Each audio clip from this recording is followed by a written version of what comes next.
আসিয়াকে ধর্ষণ, ডিএনএ পরীক্ষায় হিটু শেখের ধর্ষণের সংশ্লিষ্টতার প্রমাণ মিলেছে।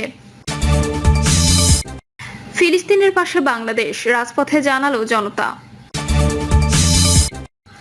ক্ষমতার মজা পেয়ে গেছেন উপদেষ্টা পরিষদের সবাই, বলছেন মেজর হাফিজ।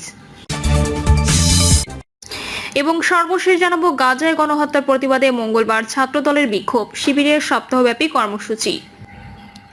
শুনছিলেন সংবাদ শিরোনাম, এবারে বিস্তারিত। আসিয়াকে ধর্ষণ, ডিএনএ পরীক্ষায় হিটু শেখের ধর্ষণের সংশ্লিষ্টতার প্রমাণ মিলেছে।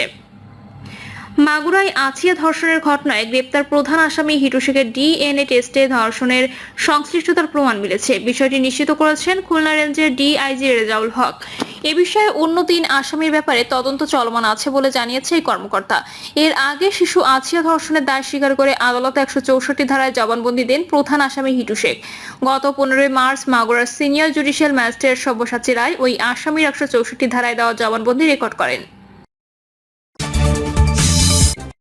ফিলিস্তিনের পাশে বাংলাদেশ, রাজপথে জানালো জনতা। গাজা উপত্যকায় ফিলিস্তিনিদের উপর ইসরায়েলের নির্বিচারে হামলা ও হত্যাযজ্ঞ বন্ধের দাবিতে রাজধানী ঢাকা সহ সারা দেশে বিক্ষোভ মিছিল ও সমাবেশ হয়েছে। বিভিন্ন রাজনৈতিক দল, ছাত্র সংগঠন, সামাজিক সাংস্কৃতিক সংগঠন ও ছাত্র জনতার ব্যানারে এসব কর্মসূচি হয়েছে। এদিকে একই কর্মসূচি নিয়ে ঢাকার মার্কিন দূতাবাসের সামনে বিক্ষোভ মিছিল করেন একদল তরুণ। বেলা ১১টা ৪৫ দিকে দূতাবাস এলাকায় মিছিল বের করেন তারা। পরে মার্কিন দূতাবাসের সামনে মহাসড়কে অবস্থান নেন। এ সময় যান চলাচল বন্ধ হয়ে যায়।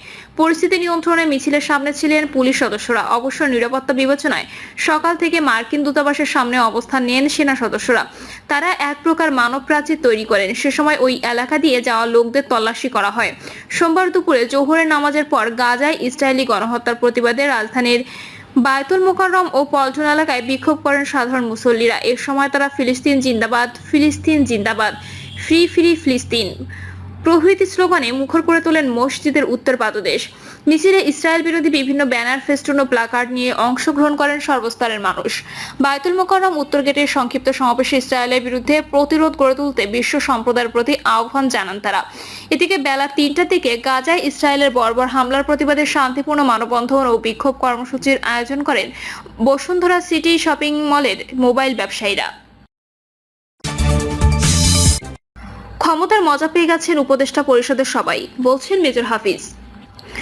বিএনপির জাতীয় স্থায়ী কমিটির সদস্য মেজর হাফিজ উদ্দিন আহমেদ বীর বিক্রম বলেছেন, প্রফেসর ডক্টর মোহাম্মদ ইউনূস এখনো পর্যন্ত তার ভাবমূর্তি ধরে রেখেছেন। বিদেশি রাষ্ট্রপ্রতিনিধিদের সঙ্গে সমানতালে কথাবার্তা চালিয়ে যাচ্ছেন, তাদের কাছ থেকে যথেষ্ট সম্মানও পাচ্ছেন। এটা বাঙালি হিসেবে সবার জন্য গৌরবের বিষয়। কিন্তু তার উপদেষ্টা পরিষদের সবাই এখন একটু মজা পেয়ে গেছেন ক্ষমতার। তাদের আর এই গতিটা ছাড়ার ইচ্ছা নাই। তিনি বলেন, বর্তমান অন্তর্বর্তী সরকারের এই মুহূর্তে সবচেয়ে বড় এজেন্ডা হওয়া উচিত নির্বাচনী প্রস্তুতি গ্রহণের পাশাপাশি গণহত্যাকারী অপরাধীদের বিচার করা আর তাদের বিদেশে পাচার করা অর্থ ফিরিয়ে আনার ব্যবস্থা করা। বর্তমান রাজনৈতিক পরিস্থিতি ভালো মন্দ মিলেই চলছে, ভালোটাই আগে বলি। প্রফেসর ডক্টর মোহাম্মদ ইউনূস সারা বিশ্বে সুপরিচিত ব্যক্তি। তিনি এখনো পর্যন্ত তার ভাবমূর্তি ধরে রেখেছেন এবং বিদেশি রাষ্ট্রপ্রতিনিধিদের সঙ্গে সমান তালে কথাবার্তা চালিয়ে যাচ্ছেন। তাদের কাছ থেকে যথেষ্ট সম্মানও পাচ্ছেন। এটা বাঙালি হিসেবে সবার জন্যই গৌরবের বিষয়। তিনি কাউকে তোষামত করে কোনো বক্তব্য রাখেননি, বাংলাদেশের স্বার্থের কথা বলিষ্ঠভাবে তুলে ধরেছেন। এটা হলো ভালো দিক। আর খারাপ অংশটা হলো তার উপদেষ্টা পরিষদের সবাই এখন একটু মজা পেয়ে গেছেন ক্ষমতার। তাদের আর এই গতিটা ছাড়ার ইচ্ছা নাই, যদিও তারা মুখে এটা বলেন না, কিন্তু তাদের কর্মকাণ্ড এবং প্রতিদিনের নিত্য নতুন সংস্কারের দাবিতে যেসব কথা বলছেন, যেসব সংস্কার গত 50 বছরে হয়নি, সেগুলো করতে তো একটু সময় লাগবে। তাদের বক্তব্যে মনে হয় যেন সেগুলো ছাড়া আর দেশ চলছে না। বর্তমানে রাজনৈতিক পরিস্থিতি হলো দেশের যে গণতন্ত্রের জন্য আমরা এতদিন অপেক্ষা করেছি, সেই গণতন্ত্রকেই এখন পেছনে ঠেলে দেওয়া হচ্ছে। কিন্তু কিছু আতেলদের দ্বারা জনগণকে এমন একটা ধারণা দেওয়া হচ্ছে, গণতন্ত্র এলে বাংলাদেশ ধ্বংস হয়ে যাবে, জনগণের ভোটের মাধ্যমে কোনো পরিবর্তন হবে না। অথচ পৃথিবীতে সব গণতান্ত্রিক রাষ্ট্রে জনগণের ভোটের মাধ্যমে পরিবর্তন এসেছে। রাজনীতিবিদরা সময়ে অসময়ে সময়ের দাবিতেই নিজেদের সংশোধিত করেছেন, জনগণের আশা আকাঙ্ক্ষার প্রতিফলন ঘটিয়ে দেশকে উন্নততার পরিস্থিতিতে নিয়ে যাচ্ছেন। সুতরাং বাংলাদেশে যেসব সমস্যা রয়েছে, সেগুলো নির্বাচিত সরকার ছাড়া এই কয়েকজন অ্যামেচার দিয়ে এসব সমস্যার সমাধান হবে না। আমরা অনেক আশা করেছিলাম তরুণ যে ছাত্রনেতা বা তরুণ যে যুবক নেতারা রয়েছেন, তারা নতুন এক দিগন্ত উন্মোচন করবেন, তারা নতুন ধারার রাজনীতি শুরু করবেন। কিন্তু দেখা গেল যে এইলাও সেই কদু, যারা যাদেরকে প্রতিদিন নিন্দা মন্দ করেন তারা যে রাজনীতি করে সেটাই তারা অনুসরণ করছেন। নিজের বাড়িতে যেতে যদি 100 গাড়ির বহর লাগে তাহলে ভবিষ্যতে তারা কি দেবে দেশকে? এসব দেখে এবং তাদের সম্বন্ধে যেসব কথা শোনা যাচ্ছে, বিশেষ করে তারা কোনো পয়সা করে খরচ না দিয়ে যেখানে বিনামূল্যে অবস্থান করছেন 5 তারকা হোটেলে, তাদের দিয়ে কি হবে? তাদের কর্মকাণ্ডে আমি অনেকটা আশাহত হয়েছি, অথচ এরাই ছিল দেশের ভবিষ্যৎ। এদের নিয়েই আমরা অনেক কিছু আশা ভরসা করেছিলাম। এদেরকে দেখেই রাজনৈতিক দলগুলো নিজেদের অনেক সংশোধন করে নেবে। অতীতের মতো এরা গদ্রলিকায় গা ভাসিয়ে দেবে না। কিন্তু দেখা গেল যে আমরা আশার যে আলো দেখতে পেয়েছিলাম সেটিও নির্বাপিত প্রায়। এই অবস্থাতে আমার মনে হয় যে ভোটের মাধ্যমে একমাত্র একটা সমাধান হতে পারে। বিএনপিকেও অনেক পরিবর্তন আনতে হবে। বিএনপির প্রথম কাজটাই হবে নিজেকে পরিবর্তন করতে হবে এবং নিজের দলে যদি কেউ উল্টাপাল্টা কাজ করে, জনগণ যেগুলো পছন্দ করে না তাদের বিরুদ্ধে প্রথম অ্যাকশন নিতে হবে। তবে আমার দৃঢ় বিশ্বাস রয়েছে বিএনপি জিয়াউর রহমানের দল এবং আওয়ামী লীগ যেসব ভুলভ্রান্তি করেছে, রাষ্ট্র পরিচালনার দায়িত্ব পেলে বিএনপি এগুলো করবে না। এই হলো মোটামুটি ভালো মন্দ মিলিয়ে দেশের রাজনৈতিক পরিস্থিতি। যাদের দেশের জনগণের মধ্যে কোনো অবস্থান নেই, একটি নির্দিষ্ট গণ্ডির মধ্যে যাদের জনপ্রিয়তা, একটি ছোট গোষ্ঠীর মধ্যে যাদের বিচরণ, তারা নির্বাচনকে ভয় পাবেই। জনগণের উপর তাদের আস্থা নেই। তবে নির্বাচন তো এখনো অনেক দেরি আছে। তারা লোকজনের মাঝে নিজেদের ভাবধারা প্রচার করুক, তাদের যে ম্যানিফেস্টো রয়েছে, তাদের যে ভবিষ্যৎ পরিকল্পনা, সেগুলো জনগণের কাছে তুলে ধরুক।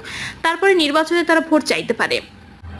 কিন্তু আগে থেকে তারা ধরে নিয়েছে যে তারা ভোটে পরাজিত হবে, সুতরাং পরাজয়ের ভয়ে নির্বাচন পেছাতে হবে। আমাদের দলের অবস্থান নাই, অবস্থান তৈরি করে তারপর নির্বাচন দেব, এই ধরনের চিন্তাভাবনা জাতি ও দেশের জন্য ক্ষতিকর হবে।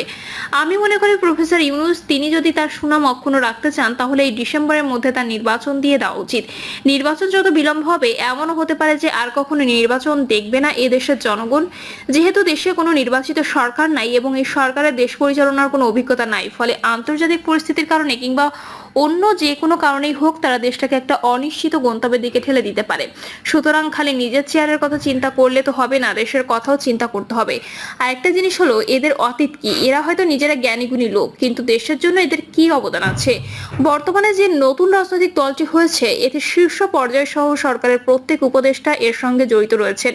এমনকি প্রধান উপদেষ্টাও বলেছেন তার অনুপ্রেরণাতেই এই দলের সৃষ্টি হয়েছে। সুতরাং এটা তাদের party, this is a king's party. কিন্তু এরা এখনো পর্যন্ত সফলতা অর্জন করতে পারেনি, সেজন্য বাকি সবাইকে বসে থাকতে হবে। এটা কোনো ভালো কথা না।